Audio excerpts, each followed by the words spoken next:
bunch of delightful geeks. Welcome to Stace and Barry in the morning. It's 2025 and we've both got colds, but don't worry about it. Apologies for the snot noise.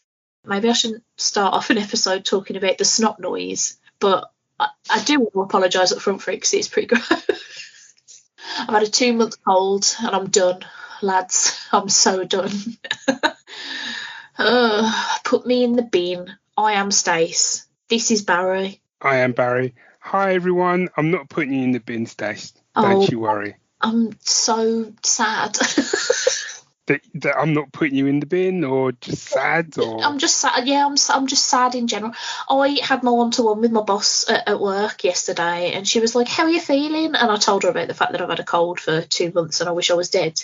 And she was like, "Oh, that's a bit dramatic, isn't it?" And I was like, "No. Like, if you'd felt like this for 2 months straight, I think you would understand. Like, I don't remember what it feels like to breathe through my nose." So, I think now, honestly, I'm more moody than I am symptomatic. I'm just so cross at still having a cold. Like, what is my life? I mean, if it helps in terms of being like moody and taking things to the extreme. I went on holiday for the new year. I went to Oslo and a place called Svalbard, which is the most northern. No, we went to Svalbard and the town we went to was called Longyearbyen, which is the most northernest town in the world, which is like It's like a stone throw from the North Pole apparently.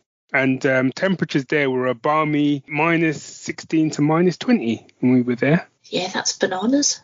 Yeah, so I caught a cold when I was there.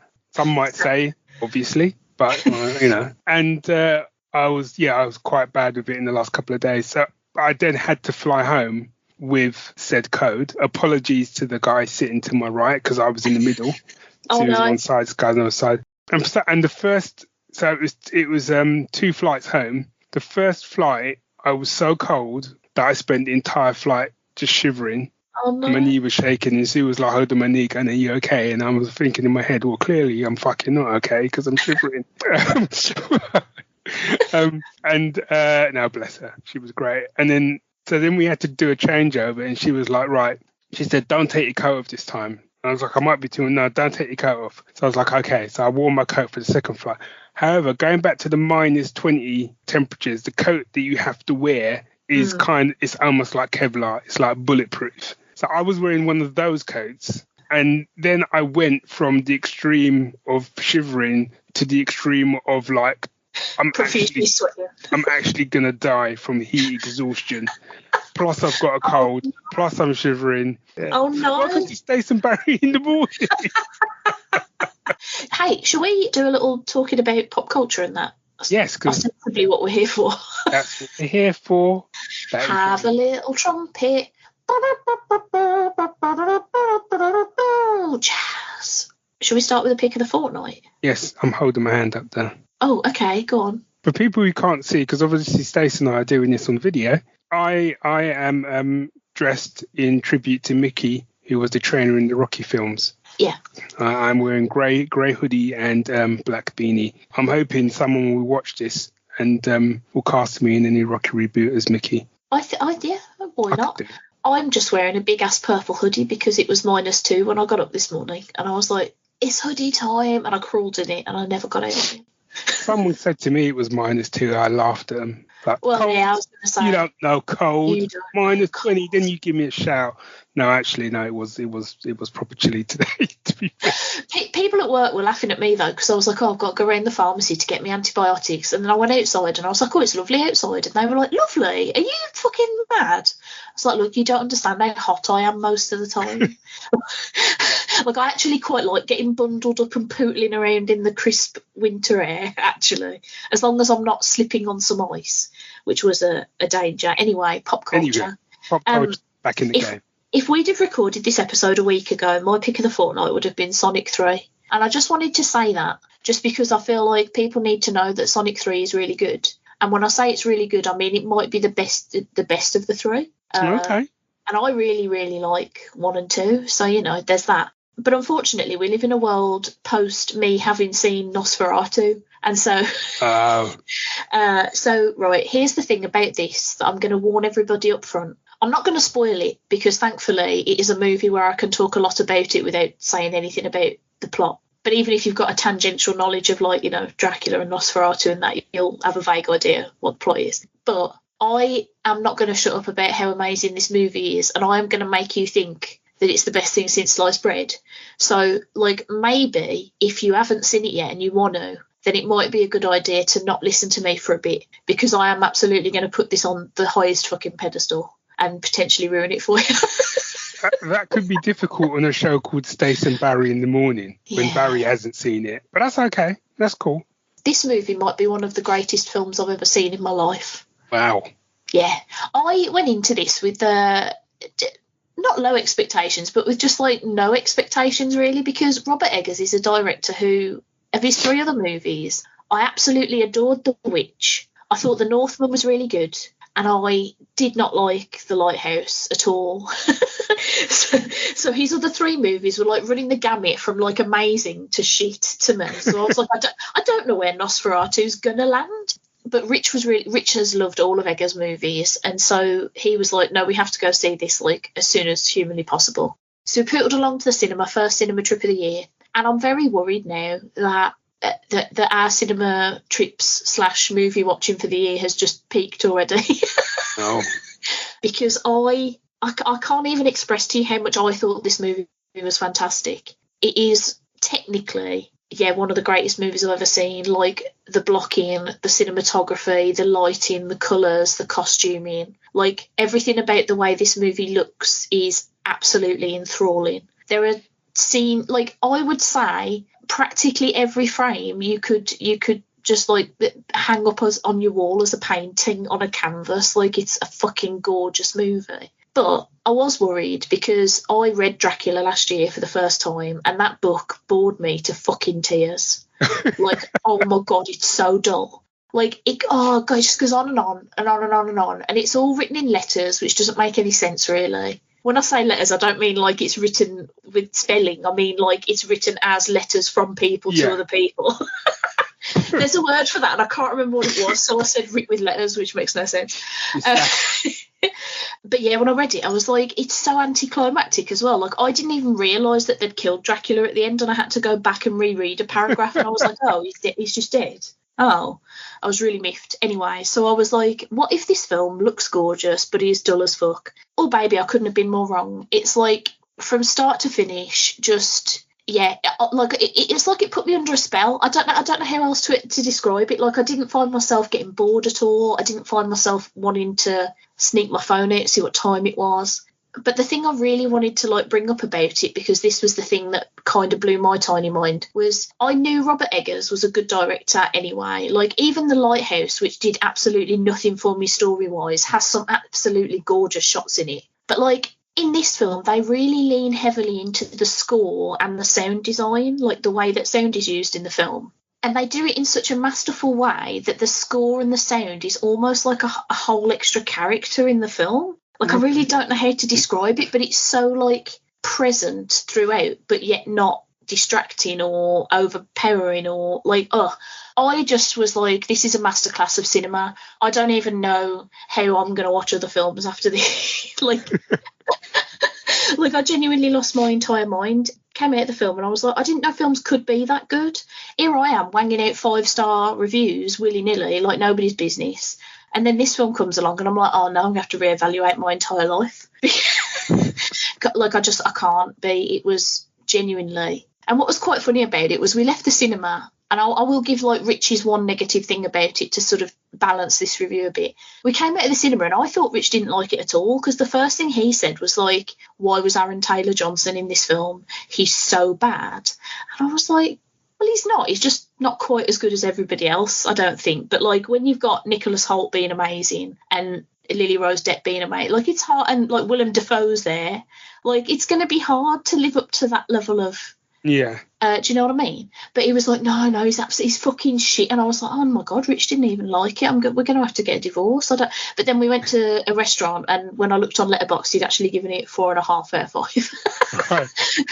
So I think he loved the movie, just not Aaron Taylor-Johnson in it. Which, it did make me laugh a little bit, because I was just there panicking, like, oh my God, I don't even understand Rich as a person anymore. Right.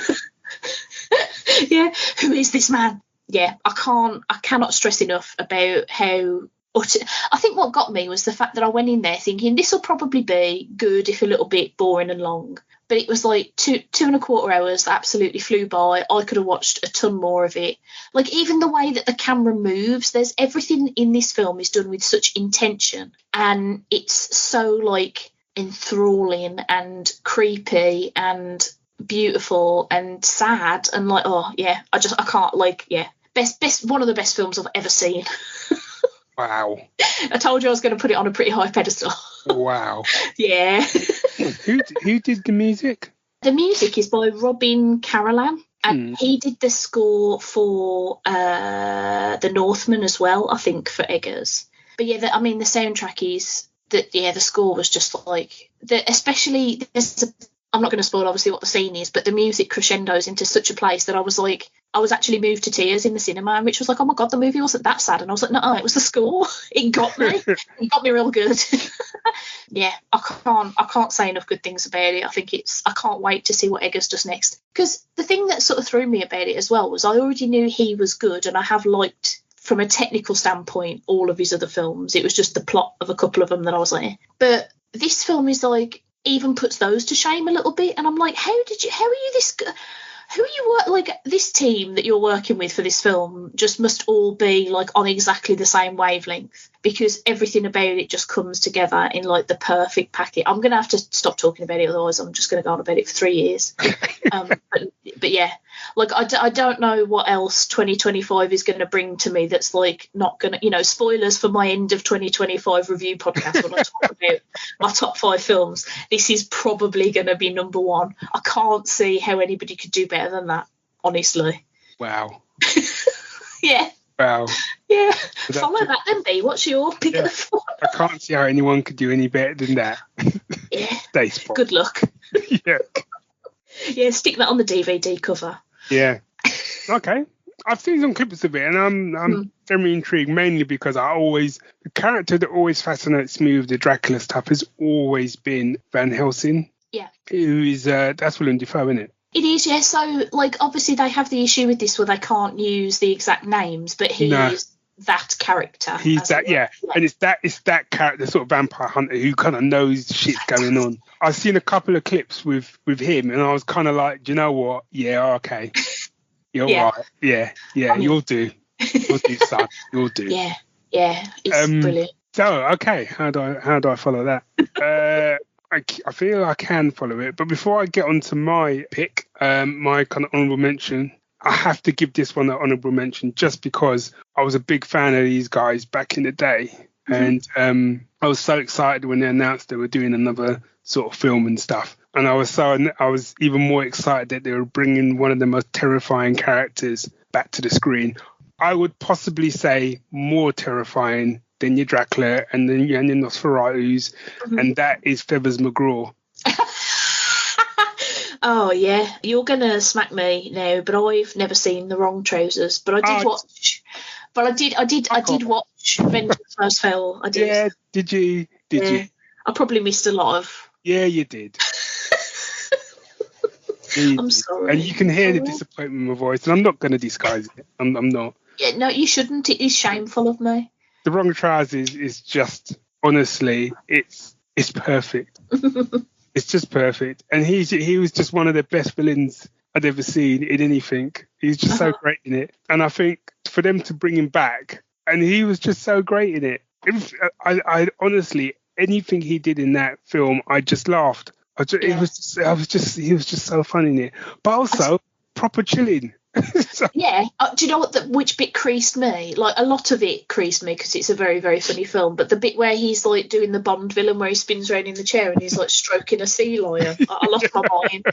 I lost my mind. It's perfect.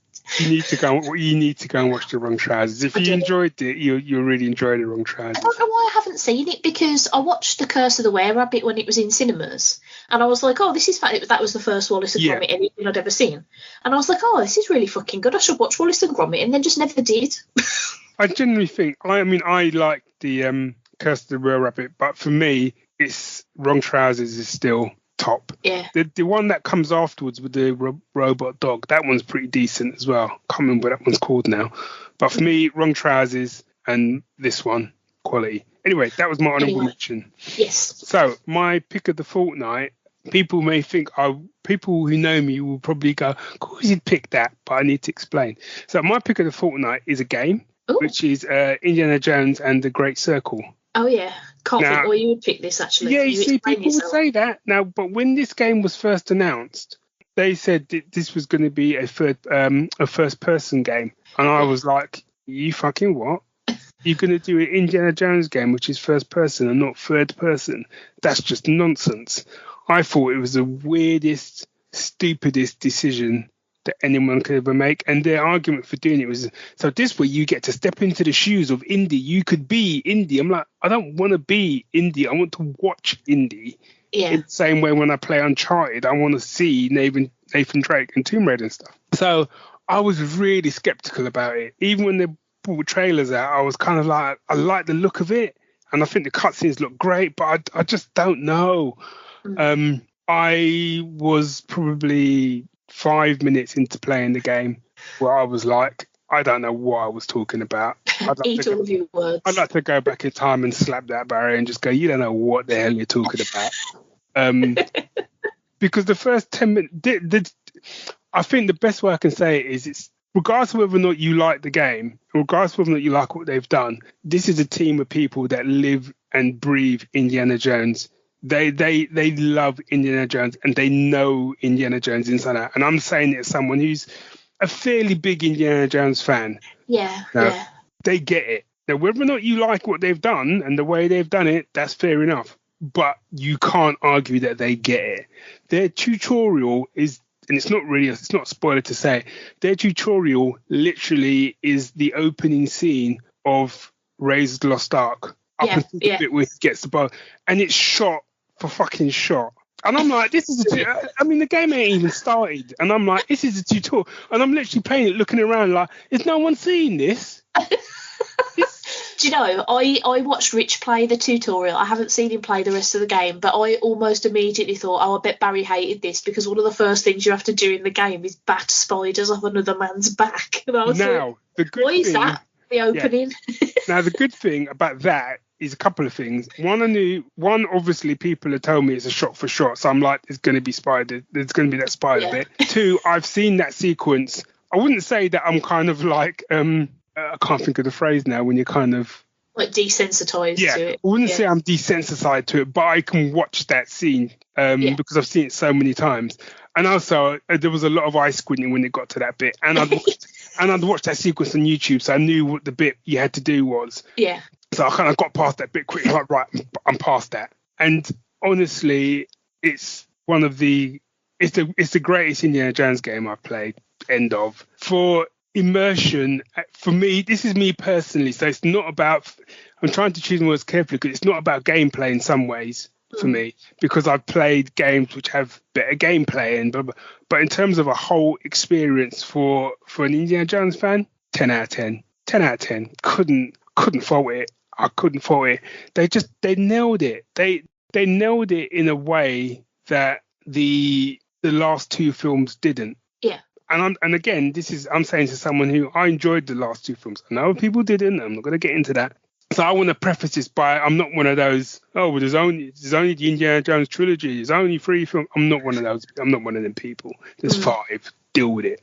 But if I had to put, from a point of view of the story, if I had to put these in order, for me, it would be Raiders, Last Crusade, Great Circle, Temple of Doom, and anything else. And the only reason I kind of put the Last Crusade above it is because of the father-son dynamic.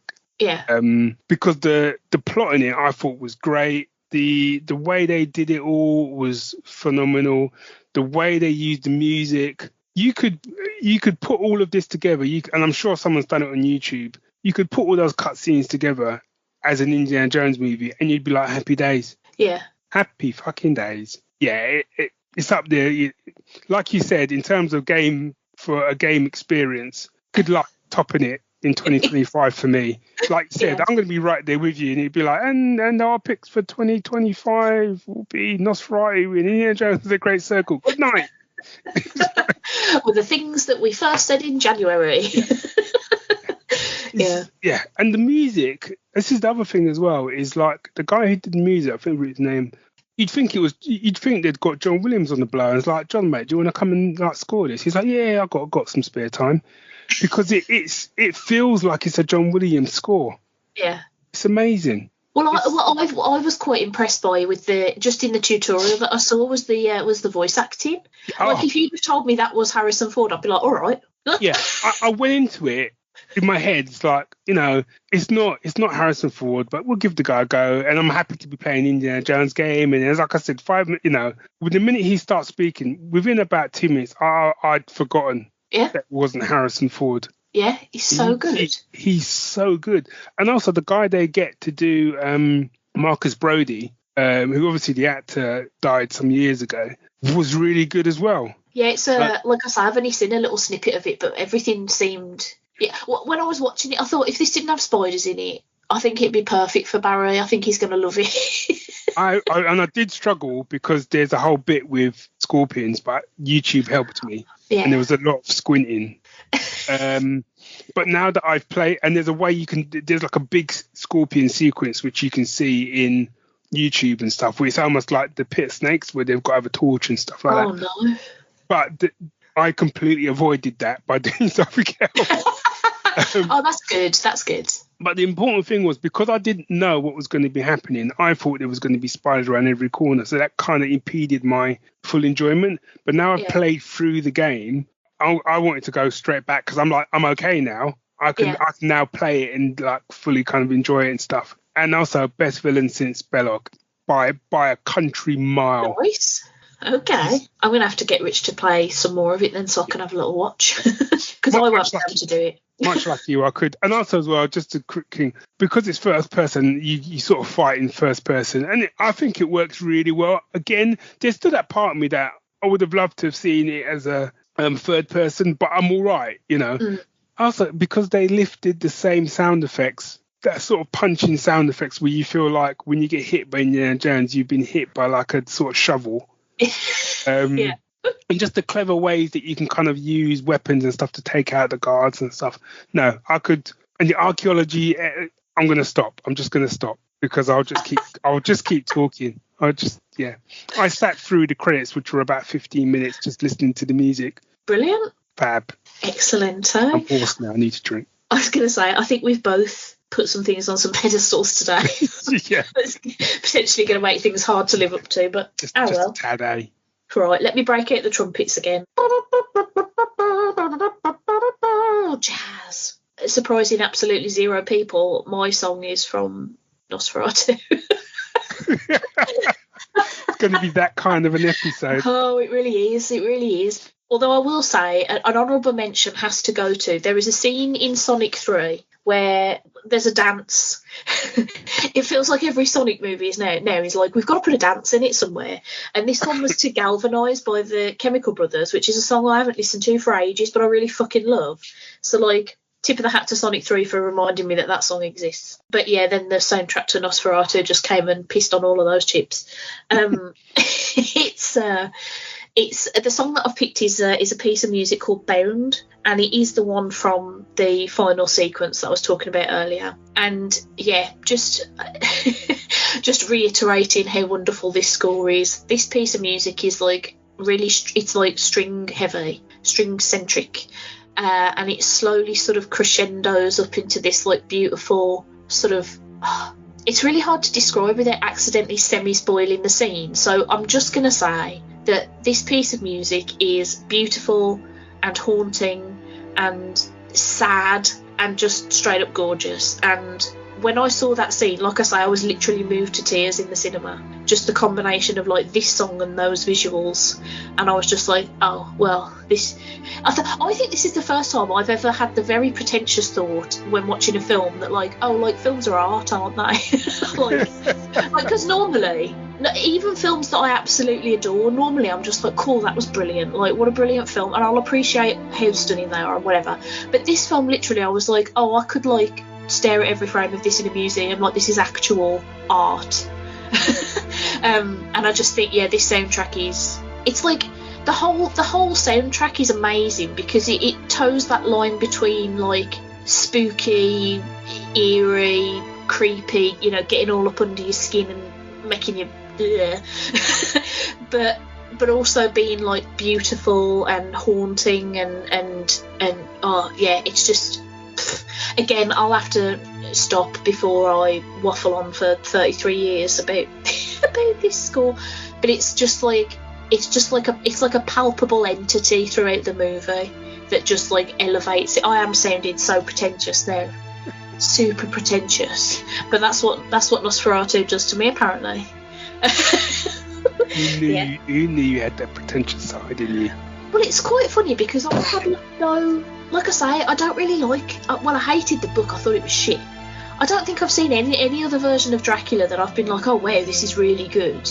Like most of them have been somewhere between fine and actual crap.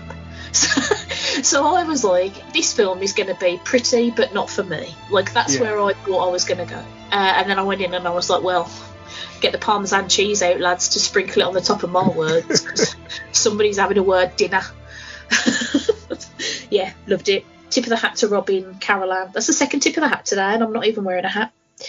But yeah, for just one of the most beautiful scores ever. Yeah, top that, 2025. What's your musical musing, B? My musical musing, which again will surprise no one, is from Indiana Jones and the Great Circle. What? I know. What a shocker. I mean, I'm shocked. And this is by Gordy Hab. Apologies if it's a name I've never heard before, but I will be keeping a close eye on. Like I said, and what's great is because obviously it's an album for a video game. It's a lot longer, I think, than most, because I think it's about 2 hours. Sorry, your video had just frozen, so I was concerned. Don't do that. Just doing the robot confusion. For people who can't see Stace, she's currently trying to like freeze every 5 seconds and generally just fucking with me. Yeah, so the track that, and I haven't even listened to it all, but it's glorious. And the track that I've picked is called A New Adventure Awaits, which I thought was quite apt for the start of a new year. Yeah. And I think this is a track which plays where Indy realises he's got to go off on his next adventure, which is great in the game because he's got a suitcase. You've then got to go and find like his whip and his hat and stuff, and you're like, yeah, bitches, I'm coming. And the archaeology the shit out of this. But what I loved about his piece of music, it's quite a short piece of music, but it has bits of the Raiders March. I also noted bits from The Last Crusade, and I noted definitely a touch of Marion's theme as well. Because obviously which is what I didn't say in the my whole love fest for the game, is that it's set between Raiders and Last Crusade. And it does kind of reference some of the stuff that happened in Raiders, which I liked. I also liked the fact that apparently Lucasfilm have said this is canon as well, which wouldn't have bothered me even if they hadn't said it. To be honest, I wouldn't have cared, but it's a nice nod, I think. Yeah. So yeah, so Marion is kind of mentioned in it. So yeah, it was great. Also, his sort of, she isn't really a love interest, so, sidekick in it anyway. Gina is brilliant in it as well. Everyone's brilliant in it. Everyone is brilliant in it. The guy who brought tea for the development team was brilliant. Everyone. Are you taking a leaf out of the Colin Farrell acceptance speech book there? Oh, what, did you thank everyone? There was at the Golden Globes the other day, he actually called out a member of craft services by name to say that he loved her and the fact that she always made like the food like super pretty and like really delicious and nutritious, and like it made his day and it like helped him get through. And I was like, that's so nice. That's like, very nice. Like, isn't that he knows her by name? I was like, oh my god, this woman. Like, imagine watching the Golden Globes and Colin Farrell's like, I love you, Carol, or whatever her name. Like, Anyway, yes. Do we have time for another segment, or do you think we've waffled enough about? Do you think shall we round it up there? Let's round it up there. Mainly because I'm fighting off the cough. to cough my lungs out for the last 40 minutes. Yeah. I've been trying to mute my microphone when I sniffed, but I think I missed one, so I hope that's edit-outable. It's all right. I know If I not, coughed a few times. People will just have to deal with the fact that we've powered through for you guys. We're human. We did this for you. Yeah, we're human. We're only human. After all, don't put the blame on me. Don't put the blame on me. We're only human. We make mistakes. We're only human. It's all it takes. Don't put the blame on me. Yeah, take that, rag and bone man. I don't know. I'm sorry. I'm delirious now. No, I thought it was beautiful. I don't really know how to do an outro now because you've sort of done the perfect one. So I'll just say follow us on the socials at Geek Syndicate at Stace's Parlour. I say the socials, right, because we keep moving around from all of them because arse honker's gonna arse honk. Oh. Don't you think I'm quite good at making the sound of a clown horn? Anyway, what a useless skill that's just succeeded in giving Barry a coughing fit. I'm so sorry. Yeah, follow us on the socials. Geek Syndicate, Stacey's Parlour. Send us an email, staceandbarry@gmail.com. Have a lovely... I hope 2025 has been treating you pretty good already, aside from, the world at large. But you personally, I hope you're having a good one. And we love you. And we'll see you soon. Our schedule is such that we're just like, you know what, whenever we see you, we'll see you. Oh, yeah. Apologies you've been away for so long. That's kind of largely down to me. I've been so sick as well, though. Sick as a dog, I have. But hopefully we'll be a bit more present. In it, though. Right. Let's stop rambling. Toodle pip babs. Bye all. Call blimey, that was an episode in the sack machique.